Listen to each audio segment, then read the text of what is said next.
yéen a ngi teewlu Touba Actu officiel bis ni ki tey daal jàpp leen lépp lu ngeen itteewu ci information générale li ko tàmbalee ci religion rawat na yoonu murit dëkk bu sell bi di Touba ak li ko wër dara dootu leen umpati Touba Actu officiel moo leen saytul wàllu politique société développement économie gaaw leen gaaw ci xibaar yu wóor te wér da ngeen di bës cloche bi ngeen doon membre ba faw Touba Actu officiel bis ni ki tey daal jàpp leen dootu leen amati benn jaaxle ci wàllu info bu gaaw te wóor.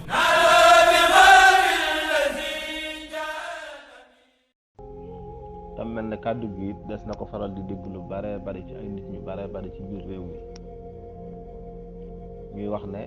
sénégalais yi attewoo gi ñuy attewoo loo xam ne du lislaam ñoom ñoo ko choisiral seen bopp ñoo gërëm loo it mu nekk fi waaye mënoon na fay jóg mu mel ne loolu buñ ko waxee léegi-léegi mën naa jur ñi nga xam ne seen gëstu xóotut lool ci histoire du Sénégal démb mën nañoo jafandu ci wax jooju daat koy gëm jàpp na sénégalais yi ñoom dañoo doon ay jullit ñoo xam ne seen diine ñoru leen ba àtte bu jàng bi fi am sukkandiku ci laïcité nga xam ne tegewul ci alquran tegewul ci sunna si yonent bi sallallahu alayhi wa sallam ñoom ñoo ko tànnal seen bopp ñoo bëgg it ñu leen ci àtte te wax dëgg yàlla ku dellu ci histoire réew mi njëkk ñuy wax waxi ay àtte bi ñu door a am indépendance ak njëkk ñu koy am ak kilifa diine yi mu fi fekkoon seen taxawaay ca yooyu jamono da nga gis ne mbir mi dañu ko imposé waaye du suñu tànn desul mën a indi lépp waaye dañ ciy jaar ci gàttal ak tënk mooy bi nga xamee ne nii Sénégal jot nañ indépendance biñ nekkee ci wàccaay ngir sampal Sénégal benn constitution boo xam ne Mamadou Dia ma nga xam ne moom doomu daara la woon ku bëggoon diine la ku amoon yéenay état bu Sénégal di dox ci diine la teeloon naa signalé kilifa diine yi mbokk la nekk ci réew mi ne leen ñu ngi fi waaj a indi benn constitution boo xam ne day nañ koy mooñe ak nañ koy toggee lépp dara du ca génn ni ko France bëggee te xam ngeen Mamadou Dia moom naka jekk ay gëm-gëmam moo mas a nekk na Sénégal dem ak boppam waaye buñ mas a wéy di jafandu ci France loolu sax moo ko jotale woon ak Senghor loolu histoire bu gudd la mas nañ koo leeral du jar ñu ciy dellu si waat ndax loolu taxuñoo jóg waaye li ma bëgg a wax fii rek mooy Mamadou Dia bi mu waxee kilifa diine yi leeral leen loolu booba jamono ñoom ñëpp da leen a jaral daal di créer benn conseil supérieur islamique muy majlisul ala li shu'un islamiyya lañ jubli woon ci taxawal ko mooy mënaat faire face ak Senghor ak gàngooram gi nga xam ne ñoom la àndal dañ fas yéene samp constitution boo xam ne dafa lay ci biir réew mi bi loolu amee kuréel googu bi ñu ko taxawalee ka nekkoon président ba jiite ko muy conseil supérieur islamique boobu mooy alxaaji Saïd Nourou Tall mu nekkoon président bi alxaaji Abdou Aziz Dabakh Malick nekkoon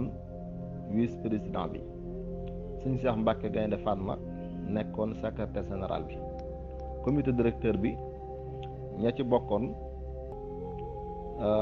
na ca Alaaji Ahmad Lamine Diène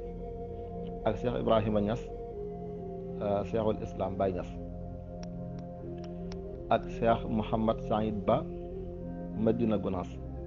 ak Cheikh Aliou Seck Alxaaji Samsuddin Diagne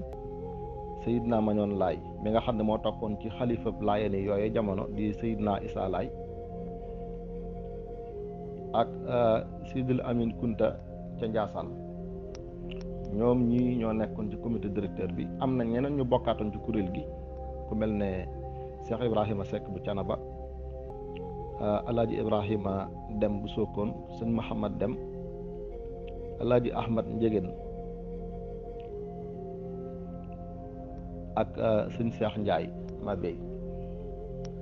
ci gàttal ak tënk daal mboolem kilifa diine yi fi nekkoon boobu jamono tarixa yi fi nekkoon yëpp àndoon def benn bolok taxawal conseil supérieur islamique boobu ngir fas yéene jàkkaarloog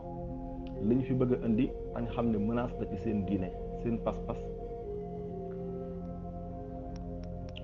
loolu moo ko waraloon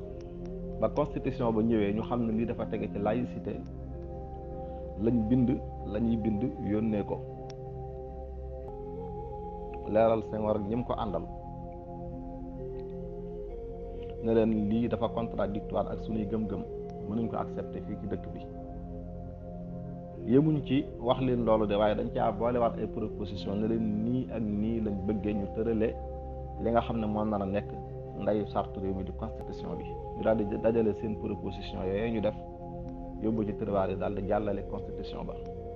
mu nekk constitution boo xam ne dafa lay kon day mel ne foofu ñoom résister nañ taxaw nañ wax nañ li ñu war a wax def nañ li ñu war a def ñu forcer leen ko jàllale ko te kuréel googa kilifa yi diine Sénégal yi yëpp la boole woon te Sénégal daanaka néew na nga jël fi nit koo xam ne amul kër gum bokk kon su fekkee kër yooyu kenn ku nekk dikk nga taxaw wane sa ñàkk ànd ci loolu day mel ne kon Sénégal yi yëpp mànkoo woon ci lànk loolu kon loolu moom firnde la bi wane ne dañu ko imposé woon waaye du suñu tànn te mooy li nga xam ne mooy constitution bi ndeyu sartu réew mi parce que constitution moom du détaillé grande ligne lay rëdd président de la république nangam ci mandat lay am bu démissionné wala mu faatu président assemblée nationale moo koy wuutu ngir ñu mën a amalaat ay élection constitution yooyu lay wax état bi état wu laïque la nii lay doxe